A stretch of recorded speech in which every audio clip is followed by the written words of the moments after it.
a todos quienes están acompañándonos en la sala, quienes están mirándonos por Facebook. Nuevamente nos encontramos en este ciclo de conversatorios sobre feminismos disidentes, sexualidades y no monogamias, después de que nos tomamos de vacaciones julio, debemos decirlo. Ahora volvimos súper recargados, recargadas, ¿cierto?, para este segundo semestre, donde vamos a estar retomando estos conversatorios mensuales. Un espacio crítico que se plantea, ¿cierto?, desde una politización y una teorización de ciertas experiencias contrahegemónicas que tensionan y que subvierten el sistema sexo-género. Ponemos en diálogo el ejercicio académico, el activismo y las prácticas disidentes, y desde este lugar esperamos construir espacios de discusión desde donde podamos conocer y difundir estas experiencias, así también como ir reconociendo instancias de articulación que implican a nuestros cuerpos en múltiples afectaciones sensibles y políticas. Además de eso, tenemos cierto un contexto mundial de pandemia que nos ha atravesado, que nos ha confinado, que ha limitado nuestras libertades y también que ha significado que nos quedemos en casa evitando el contagio de un virus que nos plantea nuevas interrogantes, sin dudas, ¿no? ¿Cómo experimentamos nuestras sexualidades desde este imperativo de la distancia física, desde el higienismo de los espacios? ¿Cómo se transforman entonces estas prácticas y estas experiencias? Bueno, este ciclo de conversatorio lo preparamos, ¿cierto?, desde un lugar de articulación política con Natalia Guerrero, de la Escuela Transdisciplinaria de Sexualidad, con Sergio Fiedler, de la Facultad de Ciencias Sociales de la Universidad de Playa Ancha, con nuestro amigo querido Alejandro Varas, a quien le mandamos también un cariñoso saludo, y quien les habla, Yesenia Alegre, del doctorado en Estudios Interdisciplinarios sobre Pensamiento, Cultura y Sociedad de la Universidad de Valparaíso. Hoy nos acompaña Juan Carlos Pérez Cortés. Gracias, Juan Carlos, por estar con nosotros. El afiche decía que Juan Carlos es un activista en contra de las jerarquías relacionales. Pero yo también les quiero leer un poquito lo que dice la solapa del libro. Dice que es un investigador en el área de la inteligencia artificial con una amplia producción científica en ese campo.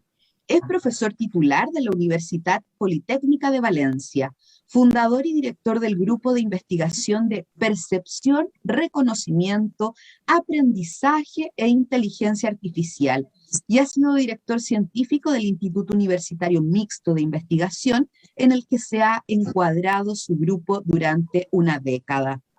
Fuera de su ámbito académico, ha participado en eventos y espacios relacionados con las relaciones no normativas desde el año 2010.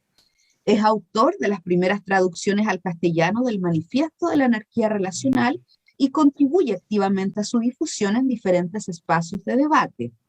Es cofundador de la Asociación para las Relaciones Afectivas, Éticas, No Normativas de Valencia, que organiza y, entre otras actividades, uno de los encuentros de activismo relacional con mayor número de asistentes de Europa, el OpenCon Valencia, que en 2020, no sé si se llevó a cabo, ¿no? Ahí nos contarás tú, la tercera edición. Bueno, ha tenido presencia en el primer encuentro sobre anarquía relacional del Estado español, en otros encuentros nacionales e internacionales y en talleres y conferencias sobre relaciones y normatividad, y es el autor de este bello libro que se llama Anarquía Relacional, la revolución desde los vínculos. Bienvenido, Juan Carlos. Gracias por acompañarnos. Muchas gracias. Y nos vamos de lleno a conocerte, Natalia querida.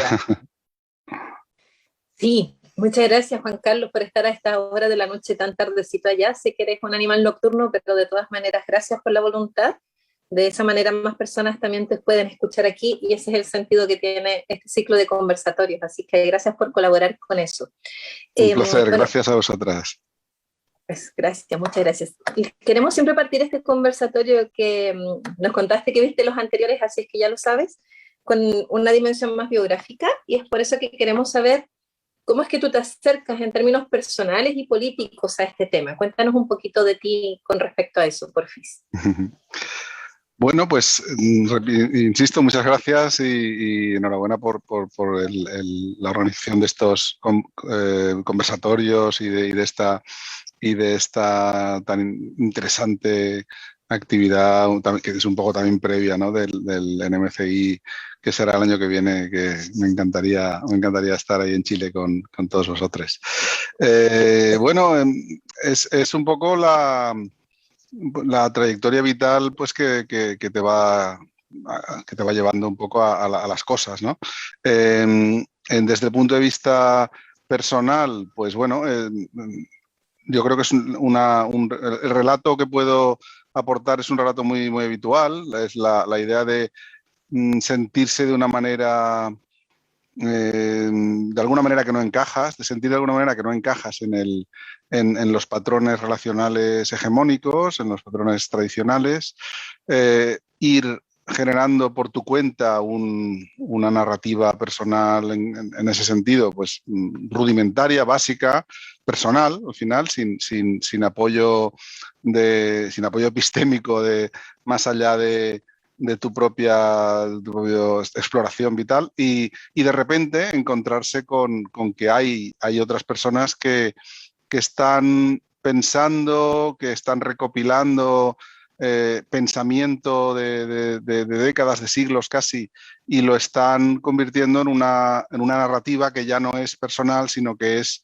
colectiva y de alguna manera están explicando lo que tú sientes mucho mejor de lo que tú lo estabas haciendo, ¿no? Pues desde las no normatividades iniciales en un poco en las últimas 2 décadas de ethical slut, lo que se tradujo al castellano como ética promiscua, que fue el primer texto que nos encontramos un poco en estos ambientes o en estos colectivos, y luego pues encontrarme con la anarquía relacional, con esta idea de unos anarquistas, de unas personas anarquistas suecas en 2005, que de repente lees pues ese planteamiento y dices, esto sí que es lo que yo experimento, vivo, mi emoción, mi forma de funcionar y aquí está pues explicado desde un punto de vista personal, pero también político, que es la otra pregunta, ¿no?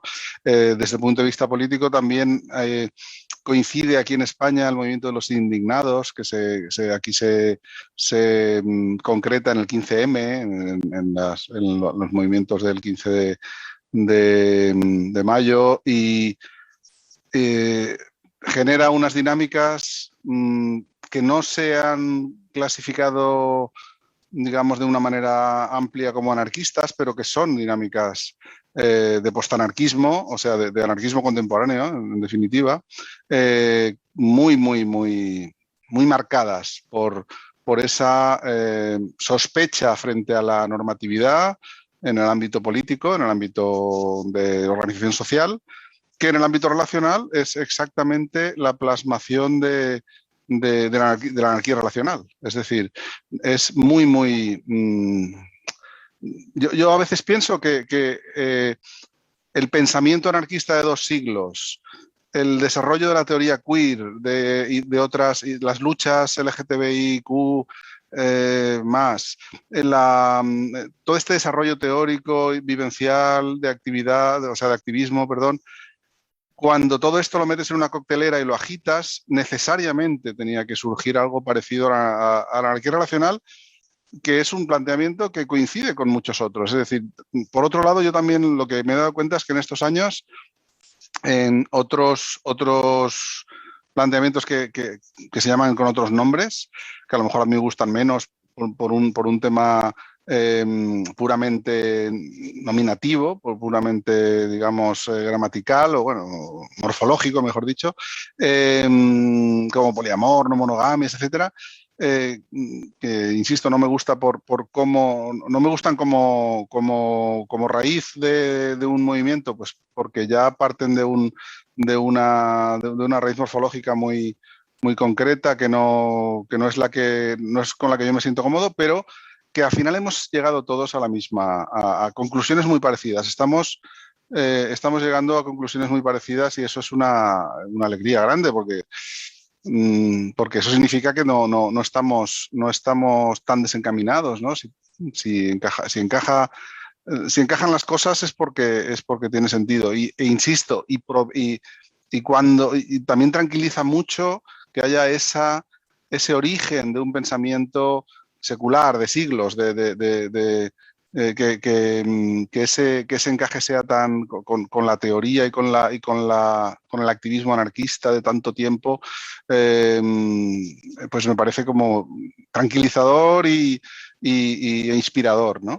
Juan Carlos, la siguiente pregunta tiene mucho sentido con lo que estás hablando porque queremos lisa y llanamente saber qué es para ti la anarquía relacional. Así nos podemos poner claritas en que estamos hablando de lo mismo. Una forma de organizar los afectos, de organizar la intimidad, el apoyo mutuo, etcétera, desde las relaciones, desde el punto de vista de las relaciones. Es decir, una traslación de la lucha anarquista contra el Estado y la Iglesia a una lucha que quiere sacar las relaciones de esa lógica de la burbuja sexoafectiva, reproductiva, de familia nuclear, etc.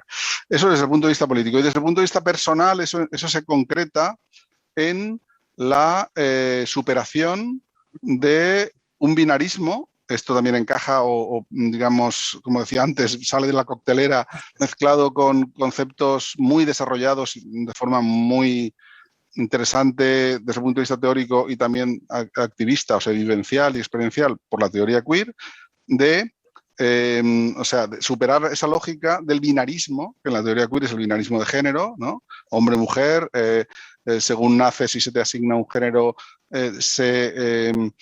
hipertrofia todo lo que tiene que ver con ese género y tienes que irte al extremo de feminidad o al extremo de masculinidad para tener una vida, una corporalidad, como dice Butler, vivible, ¿no?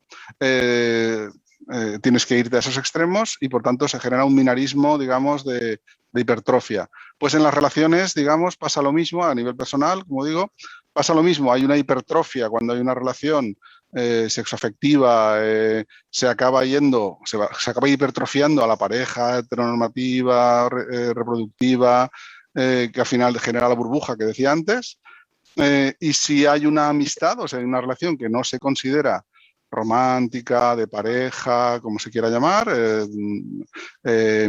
pues entonces se huye, es decir, no se puede hacer nada que tenga que ver con esa, o se tiene que delimitar muy claramente que no se puede seguir esa lógica de la pareja, es decir, no se puede convivir, no se puede follar, no se puede amar de una forma significativa, ¿vale? Y eso evidentemente excluye, por un lado, a muchas subjetividades, muchas personas, muchas sensibilidades, y también excluye, digamos, esa forma de organización. Es decir, ahí encaja con la visión política. Excluye esa posibilidad de organizarnos de una manera colectiva, del apoyo mutuo, de la construcción de redes. Al final la lógica de la construcción de redes no está. No está excluida también, ¿no? No solo las personas, sino también las actitudes sociales y políticas. Muchas gracias. Y en esa misma línea, a propósito de que esto va de tejer redes, y un poquito antes nos hablabas del contexto de los indignados, que me lo recuerdo muy fuerte. Hoy, ¿cómo crees tú que se vincula el anarquismo relacional con las luchas sociales que están ocurriendo contemporáneamente? Pues yo creo que de forma muy, muy similar a cómo están funcionando otras, pues eso, las luchas relacionadas con el activismo queer. Se está, pues eso, impugnando la normatividad, en este caso no de la entidad de género, no del cuerpo individual, sino del cuerpo en relación, ¿no? De las relaciones, de de las redes de vínculos, y por tanto yo creo que habría un desarrollo paralelo al de esas luchas. Súper. Me imagino también temas de feminismo pueden ahí cruzarse más claramente también, ¿no? Claro, muy bien, claro. muchas gracias. Son por ahora las mías, después tengo algunas de activismo que hacerte si nos queda un tiempito. Súper, gracias Natalia. Sergio, Bien, hola Juan Carlos, gracias por estar acá con nosotros. Tú hace un ratito mencionaste una frase que me llamó la atención, que es esta idea de que las ideas de tu libro están relacionadas con cierto pensamiento secular de siglos.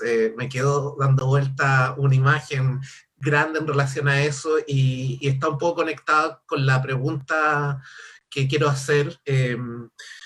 Muchos de los temas que plantea tu libro sobre el anarquismo relacional están contextualizados en el marco europeo, y particularmente el tema del anarquismo relacional emerge en Suecia con grupos anárquicos que empiezan a discutir este tema y buscar nuevas formas de relacionarse a través también de un proyecto político. Entonces, mi pregunta apunta a lo decolonial. Si tú en tu trabajo de anarquía relacional has podido encontrar alguna conexión con otras culturas, otras tradiciones que estén más allá de Europa, y cómo estas culturas de los pueblos originarios quizás han contribuido a definir también un poco lo que es la anarquía relacional. Entonces, me gustaría que si pudiera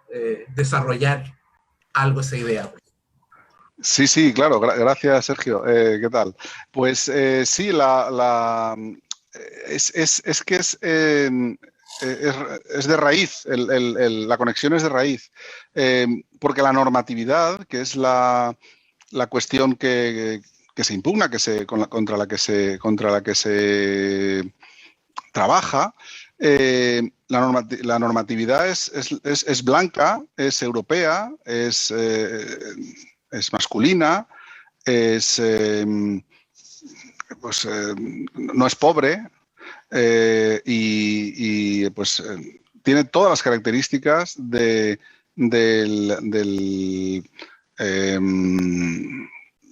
origen normativo de la opresión o del privilegio, mejor dicho, que construye esa normatividad y que intenta por propia evolución preservar. Es decir, la normatividad preserva un orden establecido y ese orden, repito, insisto, es blanco, europeo, tal. Entonces, por tanto, la resistencia a ese orden tiene que ser un orden, la resistencia a ese orden tiene que ser, tiene una dimensión interseccional que incluye pues lo que no es blanco, lo que no es europeo, lo que no es varón, lo que es pobre, etcétera. Y en concreto el eje cultural colonial, que es uno de estos que digo que interseccionan. Sí que lo cito, encontré, por ejemplo, una académica estadounidense que lo trata en detalle, Kim Tolbert, como oso alto, Tolbert, lo digo para que la gente que lo busque, porque mi pronunciación pues no es de Massachusetts. Y es una académica que de origen nativo norteamericano, y habla pues es muy interesante porque lo que plantea es que, tiene un blog que se llama The Critical Polyamorist, que también se puede consultar y es muy interesante, habla un poco de todo, pero en concreto habla de la settler sexuality, de la sexualidad de colonización, ¿no? En realidad habla de sexualidad, pero el concepto engloba también lo relacional, no solo lo sexual propiamente, sino lo relacional en términos más generales, y habla de cómo esa normatividad europea, blanca, etcétera, cuando llega a los territorios colonizados, se convierte en una imposición moral que lo que hace es estigmatizar comportamientos que son totalmente sanos desde el punto de vista social y, digamos, cultural local, en esa cultura, en esa realidad. Esos comportamientos los estigmatiza, pone ejemplos como el de una persona de 15 años que embarazada sin... Pues que en una cultura local es un individuo absolutamente normalizado, es lo que ocurre, es lo normal, es lo habitual. Se van a encargar de esa criatura toda la red de personas que están en ese contexto cultural indígena en fin, tradicional, ¿no? de ese entorno, de ese contexto, se van a encargar perfectamente, no hay ninguna... Es una realidad totalmente funcional, y sin embargo, desde el punto de vista de la moral colonial, es un desastre que exista una persona, pues eso, de 15 años, de 17 años, joven, que vaya a tener una criatura sin un padre asignado, sin una pareja, en fin, sin lo que se espera desde ese punto de vista blanco, europeo, etcétera. Y entonces, una cosa totalmente funcional, que sigue siéndolo, porque realmente esas personas se siguen viviendo en esa realidad, moralmente, simbólicamente, se convierte en un problema. O sea, es un problema puramente performativo, es decir, no ha cambiado nada, es decir, estas personas están comiendo lo mismo, están vistiéndose igual, pero aparece esa moral colonial, esa sexualidad de colonización, o en este caso, relacionalidad de colonización, ¿no? Ejemplos como este, digamos, hay varios, y al final yo encontré varios, y Kim Tolbert, digamos, tiene mucho más trabajo por ahí publicado, y al final el resultado es ese, que se manifiesta en todos los ámbitos, y en el ámbito, digamos, moral, religioso, etcétera, esa realidad colonial en la que la visión europea hegemónica del monoteísmo, monogamia, que no es casualidad que compartan el prefijo, porque el politeísmo, la poligamia, etcétera, son, digamos, actitudes desde ese punto de vista hegemónico europeo, primitivas, digamos, atrasadas, etcétera, pues coinciden con esa realidad de uso indiscriminado de la naturaleza, de violencias de todo tipo, simbólicas y materiales, y en definitiva la idea de que esas digamos, formas de relacionarse, formas de plantear la vida, formas de pensamiento son atrasadas, como digo, son primitivas, y lo más grave, son impuestas por esa moral primitiva. Cuando esto es lo más grave de todo, ¿no? Porque digamos que la visión está colonial, lo que está convencida, el pensamiento colonial está convencido de que su versión del amor romántico del siglo XIX, etcétera, es la libertad, es elegida de forma libre. Curiosamente, como digo en el libro, 2.000, 3.000 millones de personas hacemos lo mismo, elegimos lo mismo, decidimos lo mismo, pensamos igual, de forma libre.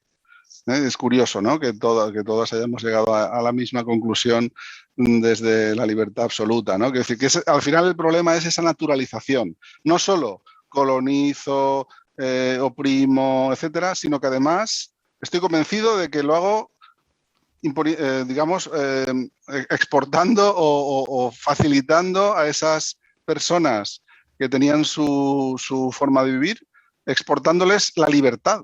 ¿Qué dices? ¿Pero qué libertad? Pues sí, la libertad es, en fin, lo que sabemos todos, ¿no? Es desdepilarse, es ponerse, es maquillarse, es llevar todos un traje que tiene la misma tal, es llevar, eso es la libertad, pues qué casualidad, ¿no? Que todos decidamos lo mismo.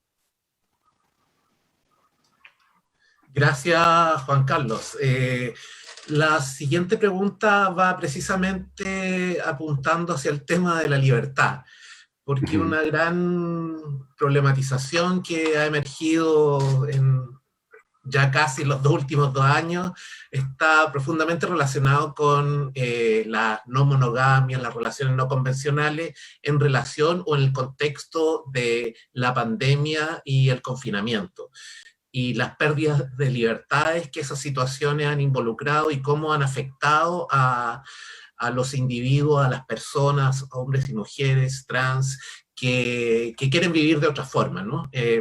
Por lo tanto, quería preguntarte cómo ves tú el tema del anarquismo relacional en el contexto precisamente de la pandemia y de la cuarentena. ¿Cuáles son las restricciones o las posibilidades que se pueden haber abierto con esta situación de confinamiento y de contagio, ¿no? Si es posible que haya un contagio más transversal a partir de la idea del anarquismo relacional. Entonces, te planteo también esa pregunta. Sí, bueno, es muy interesante. Yo quiero ser optimista, es pura voluntad, no es nada más.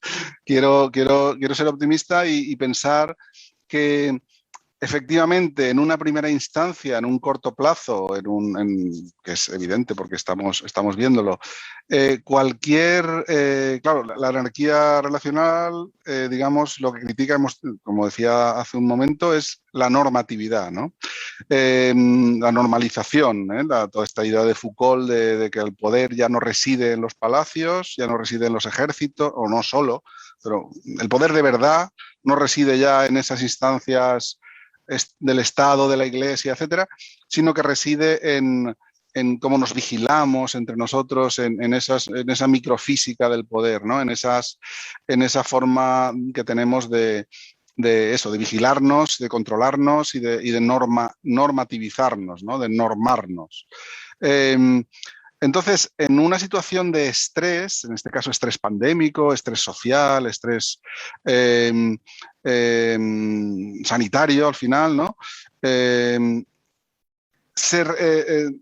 Es típico o se ha hablado, han hablado muchos autores y autoras de que se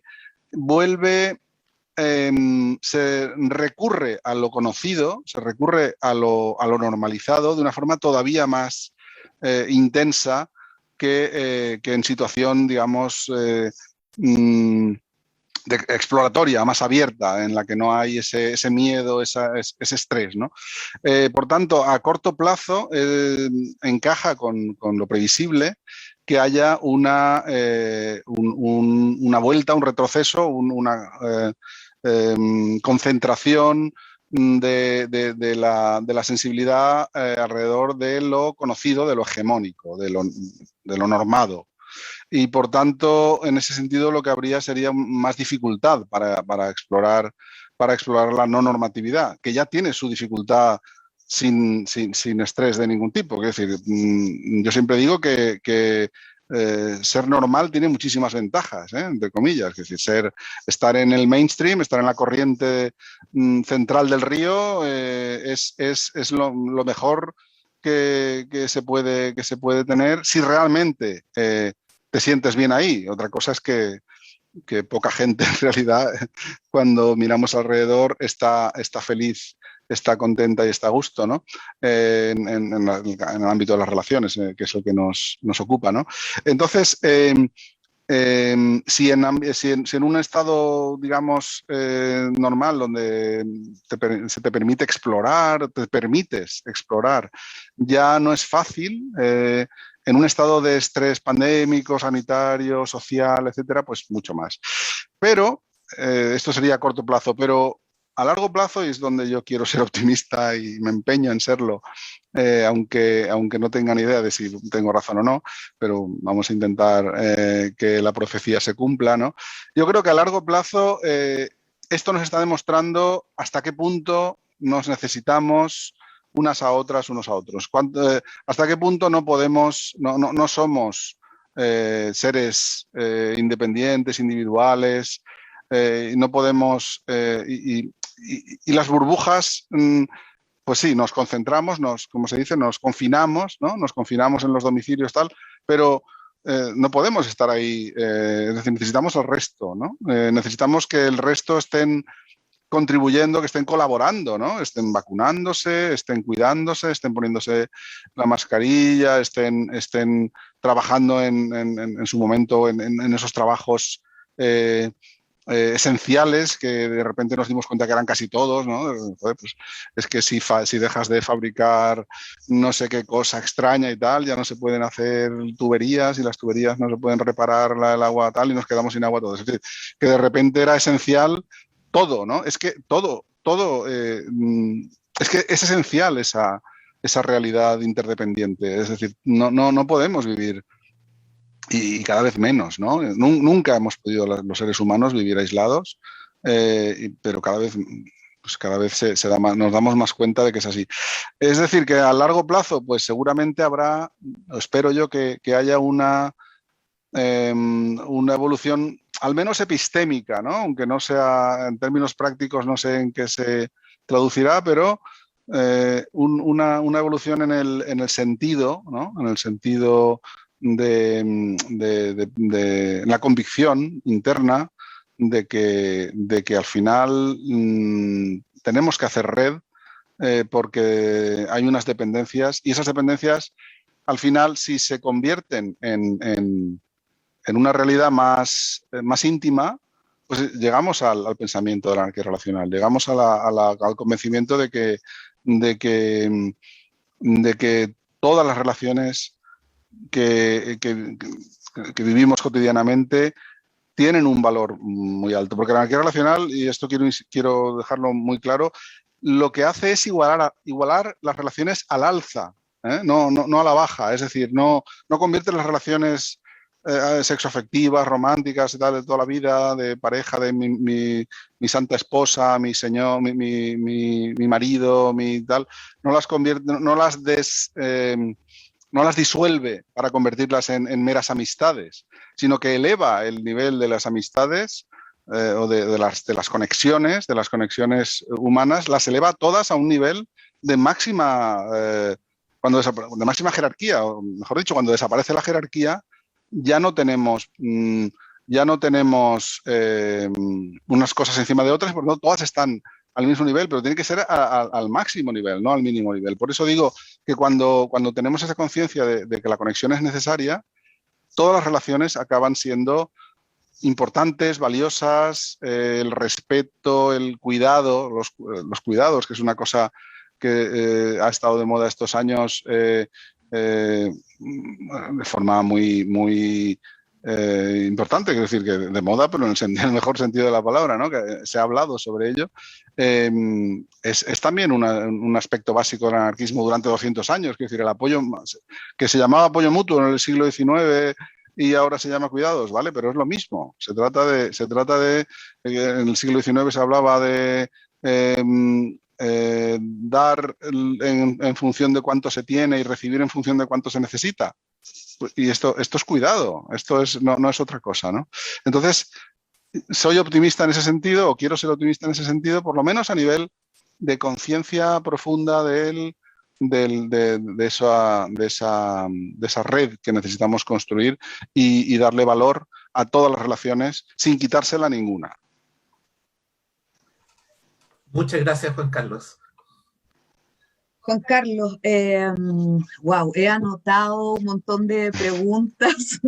No me voy a salir todavía del libreto y me toca preguntar por esta hermosa investigación, este libro, ¿no?, que se llama Anarquía Relacional, la revolución desde los vínculos. Entonces quiero invitarte un poco a que nos cuentes la historia de este libro y todos los devenires, ¿no?, que ha ido teniendo. Y después sí que me voy a lanzar con algunas preguntas que se me ocurrieron y que no puedo ahí aguantarme. Pues gracias. No, pues sí, como supongo que cualquier actividad y proyecto a largo plazo y tal, pues tiene su historia, sus anécdotas y su... Bueno, el libro surge un poco de la... bueno, yo había durante estos años pues he participado junto con muchas otras personas que han estado trabajando en estas cosas, pues por ejemplo Roma de las Heras, que estuvo en uno de los conversatorios, pues estuvo ahí, digamos, desde antes y de una forma todavía más, o sea, más activa, ¿no? Y con un criterio fantástico. Yo la admiro mucho en todos los sentidos. Entonces, pero bueno, yo también estuve de alguna manera pues traduciendo el manifiesto en 2013, el manifiesto de anarquía relacional, haciendo la página de la Wikipedia en castellano y en catalán sobre anarquía relacional. Bueno, estuve haciendo ese tipo de cosas, ¿no? Pues, participando en encuentros, haciendo talleres. Y bueno, una editorial, la editorial La Oveja Roja, que es la que edita el libro, que tiene una librería también en Madrid, muy bonita, en el barrio de Lavapiés, una cosa preciosa allí, pues resulta que habían ido varias personas preguntando por algún libro de anarquía relacional y se habían dado cuenta de que no había ningún idioma, lo cual es curioso también, ¿no? Pero bueno, así era y así sigue siendo. Bueno, ahora está en castellano el que tenemos ahí entre las manos ahora, ¿no? Pero entonces, conociendo que yo había hecho eso, pues me pidieron... yo contesté que realmente tenía que asegurarme, aunque mi intuición era esa, no había investigado tan a fondo, tenía que asegurarme de que realmente la anarquía relacional era el producto o la continuación bueno, más que la continuación, una filosofía, un planteamiento heredero del anarquismo social, ¿no? De esos 2 siglos de pensamiento anarquista, de historia del pensamiento, que desde luego tenía detrás muchísimo pensamiento y muchísima experiencia vital, ¿no? Y de todo tipo, ¿no? Para bien y para mal, como todos los activismos y como todos los ámbitos del pensamiento y del devenir humano y social. Entonces, yo investigué y me di cuenta de que sí, de que esta gente no había tenido una idea feliz, no era gente random que pues en Estocolmo de repente se les va un poco la olla y dicen, no, vamos a hacer anarquismo. No. Eran anarquistas con todo ese, digamos, esa construcción cultural, digamos, colectiva del anarquismo. Nos contabas antes de comenzar el conversatorio que ya lo están traduciendo, que efectivamente ha tenido una venta muy importante también por tus tierras. Quizás podrías compartirnos eso. Sí, en España ya vamos por la 3ª edición, lo cual es poco frecuente en un libro y sobre todo en un ensayo. Es decir, sí que digamos, llena un espacio que existía, ¿no? Y eso está clarísimo, porque si no se habrían vendido tantos miles de ejemplares de ninguna manera en un mercado como el mercado del libro en España, que supongo que será, como en todos los países, pues un mercado muy, muy complicado, ¿no? Ya se ha hecho la traducción al catalán, que es mi lengua materna y emocionalmente pues tiene mucho sentido, o sea, es muy sentido que exista esta traducción. En octubre se va a publicar por una editorial fuerte en el ámbito catalán. Tigre de Paper, por si alguien está en este ámbito geográfico o lo ve. Y en México también se va a hacer una edición por parte de Hazte de Palabras, que es una editorial también, pues eso, mexicana, con texto, con otros libros publicados muy interesantes, como el de Brigitte Vasallo, el de Pensamiento monógamo, terror poliamoroso, etcétera. Y también hay una traducción ya casi acabada al inglés. Oye, pero qué bueno, felicitaciones.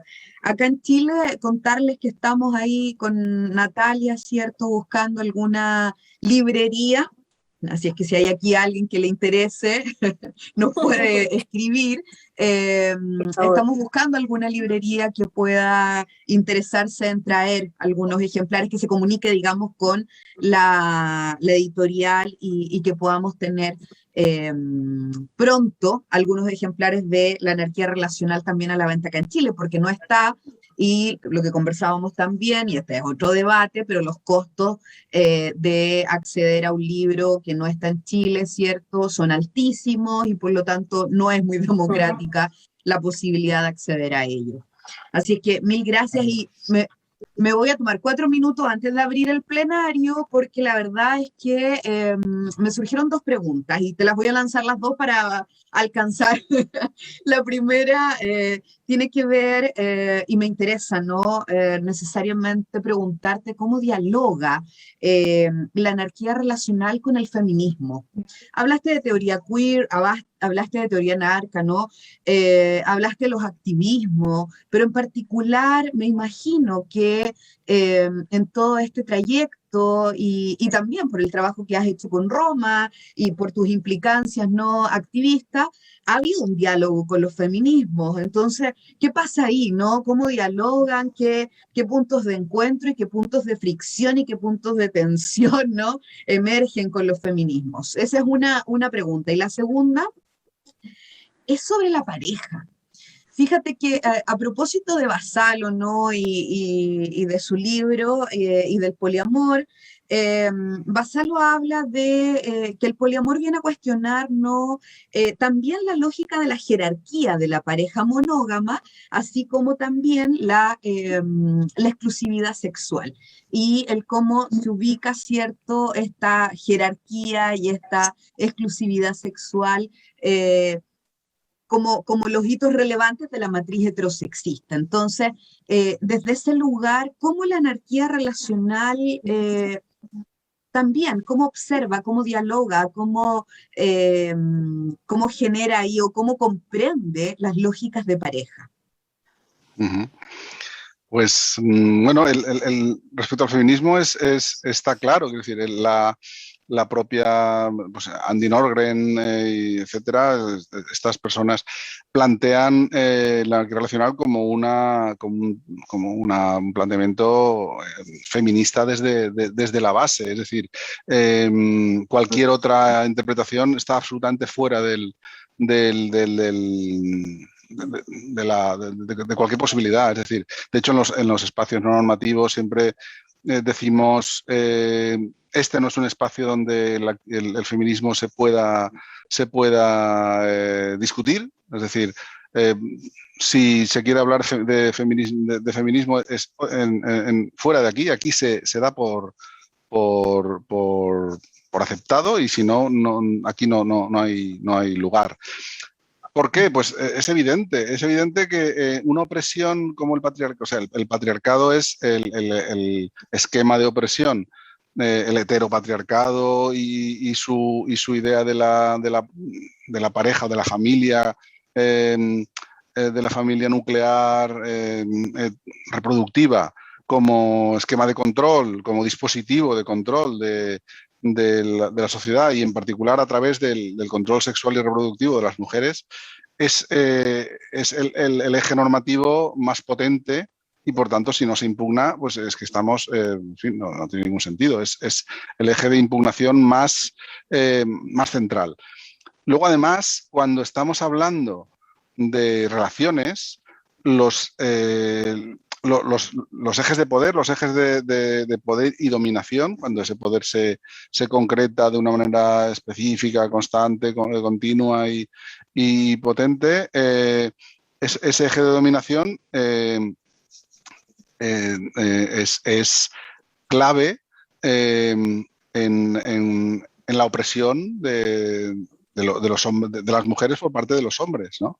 Con lo cual, si en las relaciones no se tiene en cuenta desde el punto de vista, o sea, desde la base, ese eje, pues entonces también hemos fallado absolutamente en el tiro. Es decir, de hecho, en el libro aparece también toda bueno, es una serie de relatos del amor libre de los años 60, donde se plantearon este tipo de temas relacionales, también de una manera contestataria frente al sistema, etcétera, pero sin un punto de vista, sin una perspectiva feminista. Y según los relatos que vienen de allí, pues el resultado fue horroroso. Quiero decir, el resultado fue que los hombres disfrutaron de lo que querían, como siempre ha ocurrido históricamente, y las mujeres se vieron forzadas a manejar como pudieron esa construcción cultural de los años 50, que es de donde provenía, vamos, donde habían sido construidas culturalmente esas personas, esas mujeres, esas personas leídas como mujer, y gestionaron como pudieron, es decir, mal, esa situación en la que había consignas del estilo de si duermes 2 veces con la misma persona, estás soportando, estás dando soporte al sistema, ¿no? O sea, consignas que no tienen ningún tipo de consideración con la construcción cultural de las mujeres en aquel momento, sino que lo que sirven es lo que sirvieron para apuntalar esa malentendida libertad que solo fue libertad para los hombres, ¿no? Y esa historia tiene que servir, es decir, ese legado histórico tiene que servirnos para cambiar las cosas, porque si no vamos a entrar en la misma lógica. Entonces, digamos, y luego además es que la mayoría de autoras y autores que han, sobre todo autoras, que han trabajado estos temas, lo han trabajado desde el feminismo, pues Roma, Brigitte Vasallo, etcétera, que realmente, pues en el caso de Brigitte, por ejemplo, lo que plantea desde el punto de vista, lo que plantea y lo llama poliamor, insisto que a mí no me gusta como la palabra, por construcción morfológica simplemente, pero lo que ella plantea, lo que ella describe, lo que ella está manejando es exactamente lo mismo o por lo menos yo lo percibo como exactamente lo mismo que las conclusiones son las mismas. Hemos llegado a las mismas conclusiones a partir de situaciones muy similares, de las mismas al final vivencias, no personales, pero sí y colectivas, ¿no? Con lo cual, yo creo que hay una sintonía clara con todas esas cuestiones que has planteado y no hay absolutamente ninguna... o sea, no podemos escapar de ahí. Si nos vamos de esa óptica feminista, de esa perspectiva feminista y de esa perspectiva de la consideración del cuidado, de tener en cuenta la construcción cultural, de tener en cuenta tal, si nos salimos de ahí vamos a fracasar estrepitosamente, sin ninguna duda.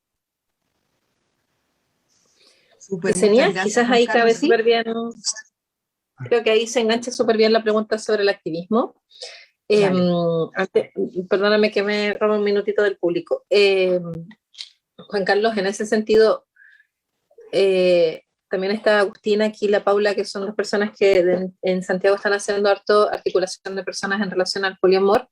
Y es mi interés, y creo que el interés de todas las personas que estamos aquí, que se vaya avanzando en poder conocer más personas que están en estas reflexiones, quizás no necesariamente desde una vereda tan identitaria o desde el ir mirando las diferencias que pueden haber entre los vínculos no convencionales que podamos querer levantar o defender, sino que más bien desde el poder hacer alguna especie de comunidad e ir ampliando, compartiendo saberes, compartiendo dificultades también.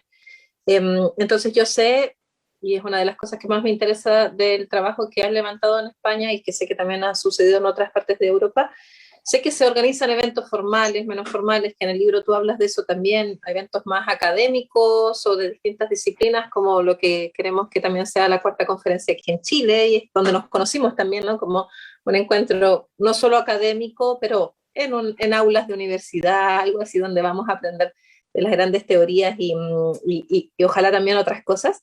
Y sé también que existen eventos más informales que se llaman OpenCon, que sé que hay en Valencia, en Madrid, en Barcelona, y que me gustaría que nos contaras un poco de qué son las OpenCon y también cómo han hecho para que sean espacios seguros, precisamente hablando de esto, ¿no? De en cuánta desigualdad y en cuánto riesgo podemos encontrarnos las mujeres y las disidencias que queremos entrar en vínculos distintos, para que no sean efectivamente, además de toda la resistencia que existe por el sistema, además espacios peligrosos para vivir nuestros afectos y nuestra sexualidad. Si nos puedes contar un poquito de eso sería fantástico. Claro, sí, es totalmente relevante la cuestión porque, bueno, realmente lo que hacemos, lo que se ha hecho en Europa y en España en particular, en el Estado español, son encuentros más informales, que suelen ser de una tarde, tal, donde, bueno, más y menos informales, es decir, en algunos casos, digamos, muy estructurados, en otros casos, pues más en plan, conocerse, generar red, etcétera, ¿no? Y luego los encuentros de fin de semana, que son los OpenCon, bueno, también hay uno en Cataluña que se llama Eixams, no se llama OpenCon, Eixams significa enjambres, que también es muy bonita la metáfora. Son encuentros muy potentes, mucho más potentes que dar una tarde a reflexionar. Porque ya son 3 días seguidos, de repente, o sea, yo recuerdo la primera vez, fue un OpenCon que se hacía en aquel momento, 2015 o así, o 2014, que era un OpenCon internacional. En España todavía no había masa crítica y se hacía en inglés porque era poca gente y venía de toda Europa.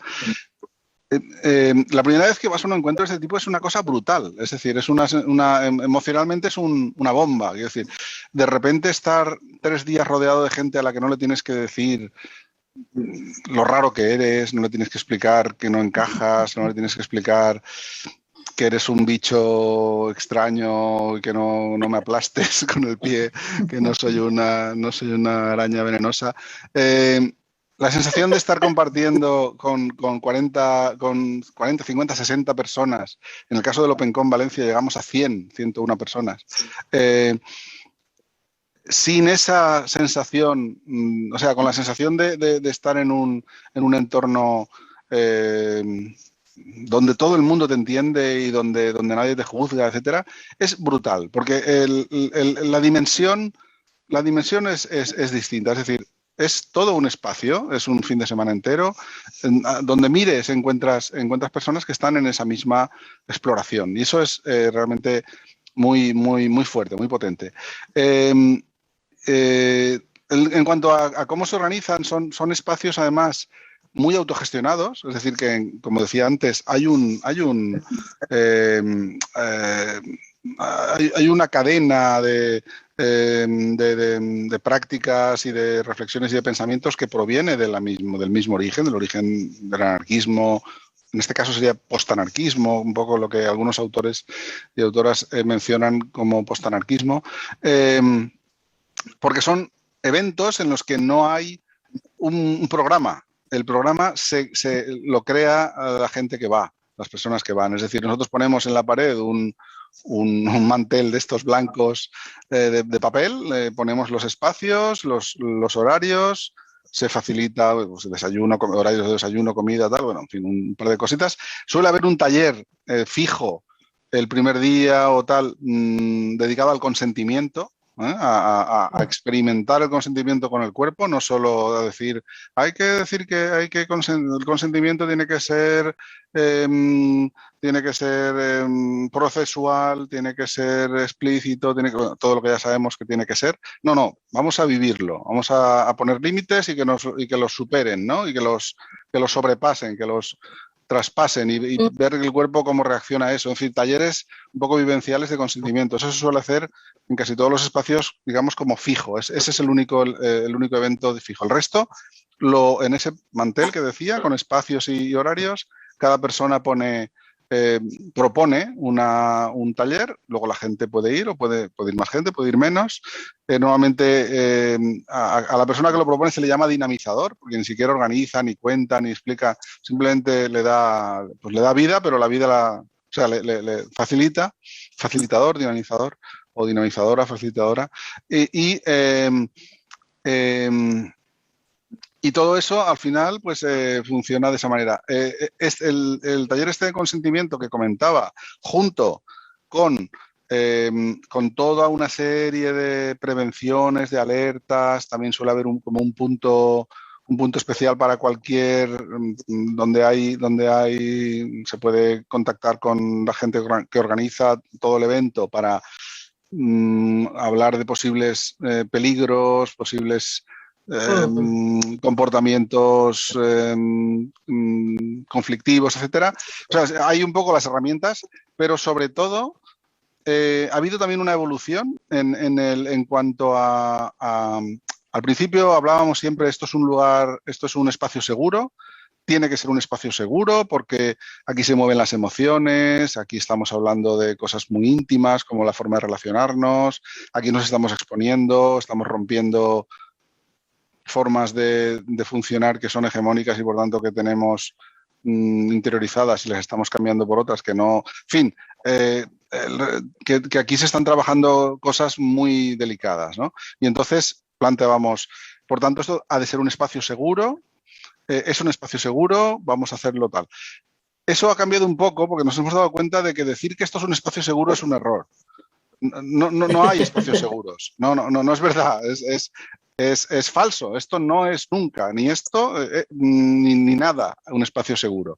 El espacio lo tenemos que hacer seguro entre todas. Y por tanto, ha variado un poco ese discurso inicial en el que se hablaba de espacios seguros y ahora hablamos más de espacios que hay que hacer seguros, ¿no? Y que tenemos que construir una dinámica que haga que el espacio lo sea, ¿no?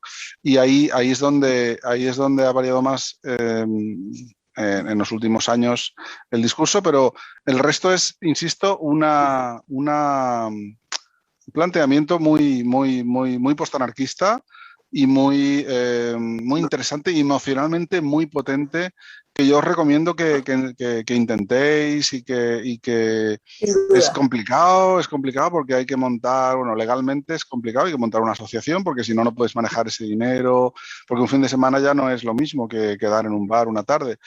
Tiene requiere motivación, ganas y ponerse las pilas, pero bueno, nosotros lo hemos hecho y estamos muy contentos. En el 2020 no se hizo y en el 2021 tampoco se ha podido hacer, pero en el 2022 sí que queremos continuar, sí. Ojalá podamos estar ahí y acá también. Así que muchas gracias por eso, Juan Carlos.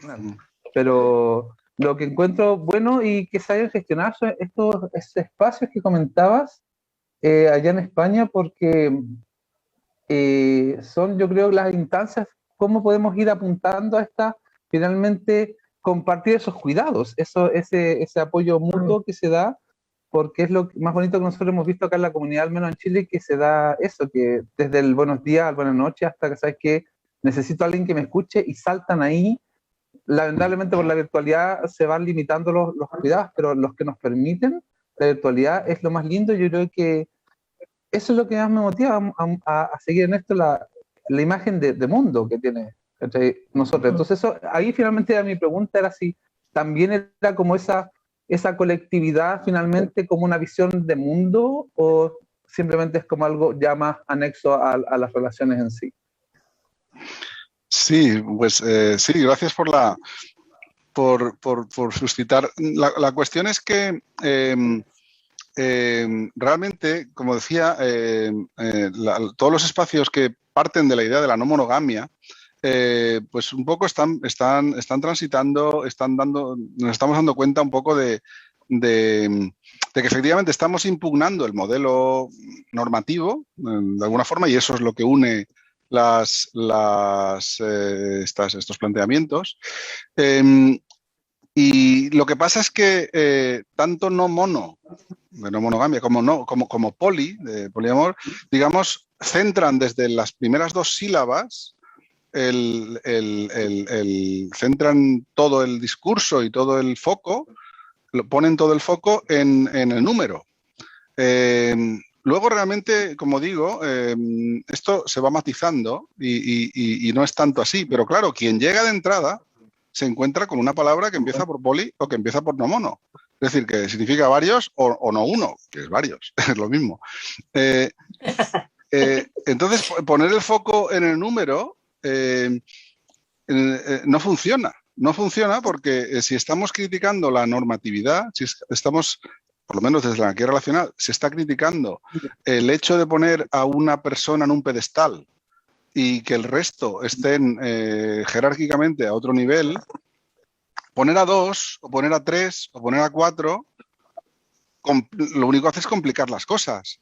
O sea, claro, genera que el pedestal sea problemático, que la gente no quepa bien, que al final se cae al vacío con más facilidad. Si hay 3 o 4, se genera como más dolor, más sufrimiento, más drama, lo que llamamos polidrama en sentido así que un poco sarcástico, ¿no? Un poco en broma, pero se da muchísimo. Es decir, en el eje de descripción, digamos, de la amatonormatividad, es decir, de que las relaciones sexoafectivas o románticas o tal tengan un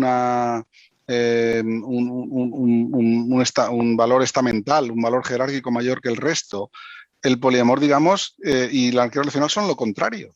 O sea, la anarquía relacional dice que no hay que generar esa circunstancia de jerarquía, y el poliamor lo que hace es multiplicar.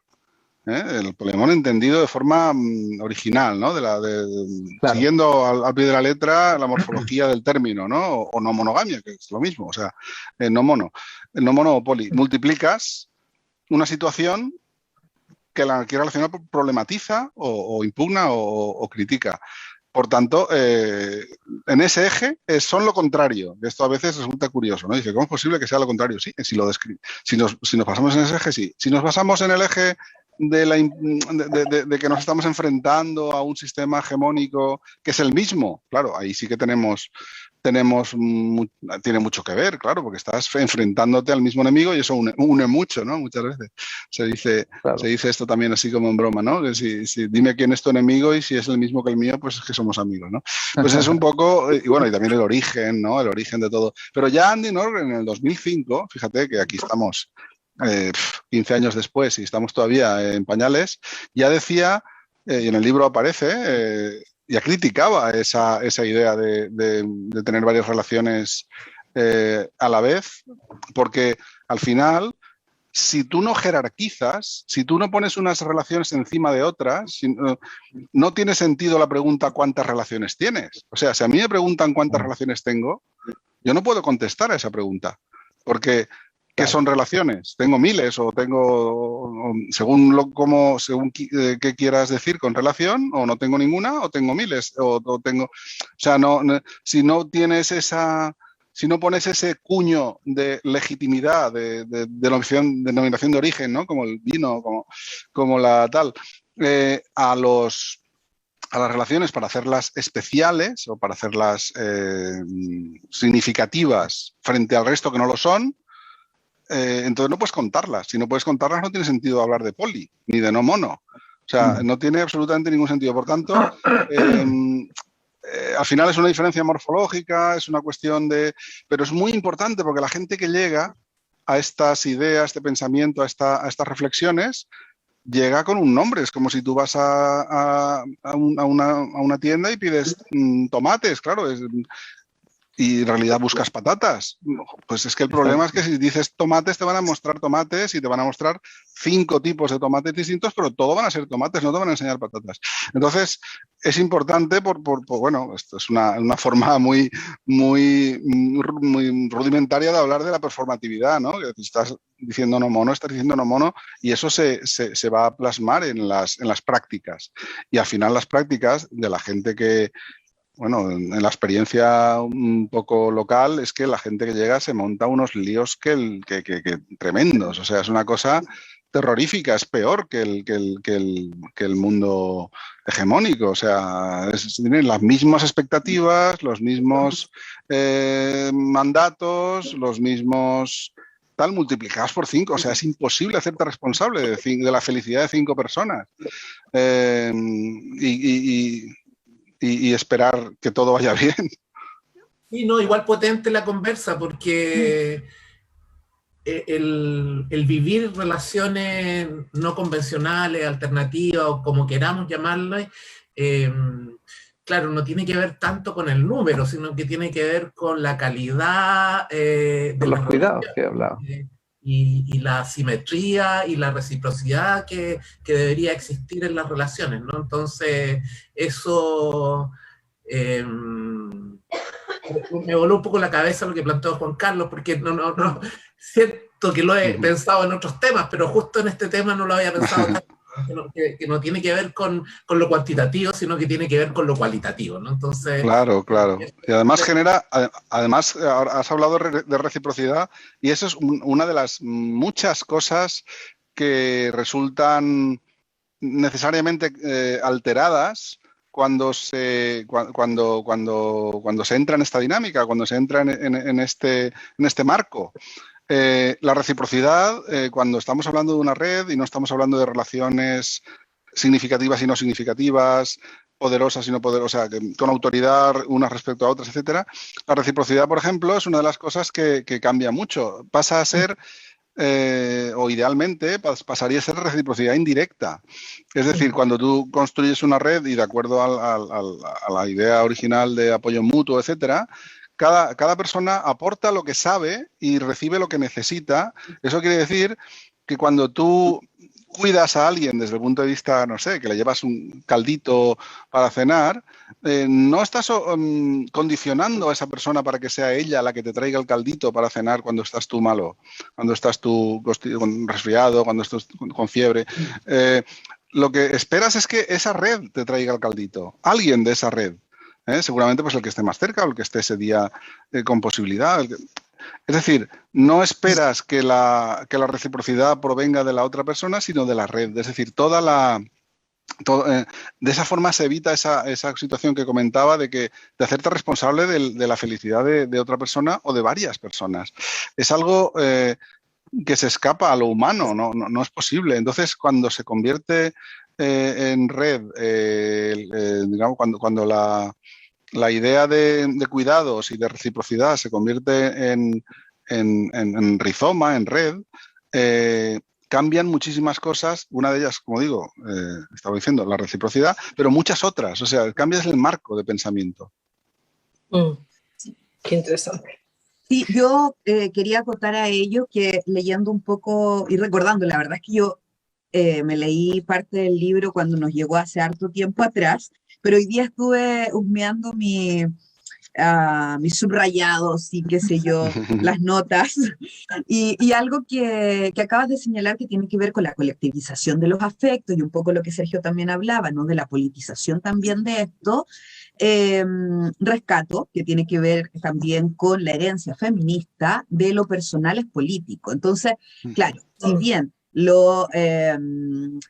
la propuesta de la energía relacional es una propuesta que se sostiene desde la colectivización de los afectos, desde la colectivización de los cuidados, parte también por una interpelación personal que tiene que ver con una forma entonces de generar vínculos, afectos, relaciones, afectaciones con otras, desde otro lugar, ¿no? Y que tiene que ver con el cuestionamiento también de la forma o lo que quiero, ¿no? Un poco lo que tú acabas de señalar también respecto a la reciprocidad o más aún, o sea, es mucho más común que se establezcan relaciones de poder, donde lo que yo quiero del otro o de la otra es control, posesión, exclusividad, etcétera, etcétera. Entonces, me parece interesante que la energía relacional está cuestionando también lo personal y también está planteando un modelo relacional colectivizado, ¿no? Claro, claro, claro. Esa colectivización o más bien diría, esa huida o esa impugnación al final, ¿no? Del modelo individualista capitalista, que es en el que nos enmarcamos, porque es que no tenemos otro referente, se plasma en cuestiones como esta de la reciprocidad indirecta, se plasma en cuestiones como la evitación cómo huir un poco de esas dinámicas de poder o de esas dinámicas de dominación, porque poder siempre va a existir, diferentes ejes de poder siempre van a existir, pero tenemos que concentrarnos en evitar que eso se convierta en sometimiento, en dominación, en abuso. Entonces, huyendo también de otra cosa que en los ámbitos poliamorosos se habla mucho de ello, que son los acuerdos y los consensos y los pactos, huyendo también de ahí, porque en el anarquismo se impugna también esa idea capitalista de la transacción, del yo te dejo hacer esto si tú me dejas hacer lo otro, vamos a llegar a un acuerdo de lo que puedes hacer y lo que... O sea, yo solo puedo llegar a un acuerdo contigo de lo que puedes hacer si tengo potestad sobre ti. O sea, yo no puedo llegar a un acuerdo contigo sobre de qué color vas a pintar tu habitación, porque ni siquiera he estado cerca de ahí. Es decir, no tiene ningún sentido llegar a un acuerdo sobre algo sobre lo que yo no tengo control. Por tanto, plantear acuerdos es reconocer que yo te puedo dejar hacer algo y tú me puedes dejar a mí hacer algo. Es decir, eso en el anarquismo clásico, en el anarquismo social no tiene cabida. Lo que tiene, las cosas en ese sentido, en esos marcos, funcionan en términos de compromiso y desde luego, y de límites. Los límites ya vienen además reforzados por toda la cultura del consentimiento, que también proviene del feminismo, etcétera, ¿no? Lo de los límites, digamos, lo tenemos mucho más claro porque hemos estado trabajando sobre eso en los últimos años, ¿no? Sobre el consentimiento, pero los compromisos los tenemos un poco olvidados. Hacemos más bien, ¿por qué? Porque nuestro marco de referencia es el capitalismo y entonces lo que hacemos es negociar, es transaccionar. Yo te dejo que tú tengas relaciones sexoafectivas con otras personas y tú me dejas a mí también. Pero yo no tengo que dejar nada. O sea, no tiene sentido. No puedo negociar sobre una cosa sobre la que no tengo control, posesión. Es decir, estoy aceptando la posesión cuando hago una transacción, cuando hago un acuerdo. Llegar a un pacto sobre algo sobre lo que yo no tengo ningún control no se podría llamar pacto. En fin, lo que quiero decir es que el compromiso además, siempre desde el anarquismo se ha hablado de compromiso responsable, de compromiso... el compromiso no es un capricho, o sea, no es, pues yo te voy a, pues no sé, me comprometo a no hacer tal cosa sin más, sino que tiene que haber una reflexión detrás y una reflexión además compartida. Una reflexión que incluya a toda la red o que incluya a las personas de la red que tenga sentido incluir, ¿no? Es decir, si sustituimos transacciones por compromisos y límites, los límites, insisto, provenientes de esa cultura del consentimiento, es mucho más difícil tiranizar porque ya no partimos de la idea de la potestad, del control, de la posesión. Cuando llevamos a cabo un acuerdo no partimos del mismo nivel de poder ni de capacidad. Es decir, no es lo mismo ser pues, un hombre blanco con recursos económicos, etcétera, que ser una persona racializada, que no habla la lengua local, que ha llegado sin un apoyo de ningún tipo, tal. ¿Qué acuerdo puede haber ahí? Es decir, pues lo que quiera, lo que tú quieras, ¿no? Es decir, no tiene sentido. Entonces, por eso digo, con otro marco epistémico, como son los compromisos y los límites, se puede también tiranizar, porque si tienes poder puedes hacer lo que quieras, pero ya te cuesta un poquito más, por lo menos, digamos, explicártelo a ti misma, ¿no? O explicártelo a ti mismo, en este caso más en masculino genérico. Súper, apostando ahí por relaciones más igualitarias, ¿no? Más democráticas. Claro. Se nos acabó el tiempo, ¿pueden creerlo? Yo todavía seguiría conversando y claro, me emergieron, ahí me voló la cabeza también esta conversación, pero bueno, vamos a agradecer el tiempo de Juan Carlos, el tiempo de cada uno y cada una de quienes se unieron a nuestro conversatorio el día de hoy, agradecer a quienes estaban también por Facebook. Como siempre, luego nosotras llevamos, ¿cierto?, esta grabación también a las redes para que podamos verlo cuantas veces queramos. Y bueno, Juan Carlos, también me imagino que podemos seguir conectadas a través de redes sociales, a través, ¿no?, de las implicancias ahí políticas y estratégicas de lo que va a ser el encuentro, la conferencia de no monogamias y nuevas intimidades del 2022 en Chile. Esperamos que sea presencial y que podamos luego ir a brindar, como lo hacíamos antaño, después de los conversatorios. Ojalá. Sí. Esa es una de las cuestiones que echamos también mucho de menos, ¿no? El terminar luego en un bar conversando sobre los temas en extenso. Así es que nada, no me queda más que agradecer a quienes nos acompañaron, a ti, Juan Carlos, a Sergio, a Natalia,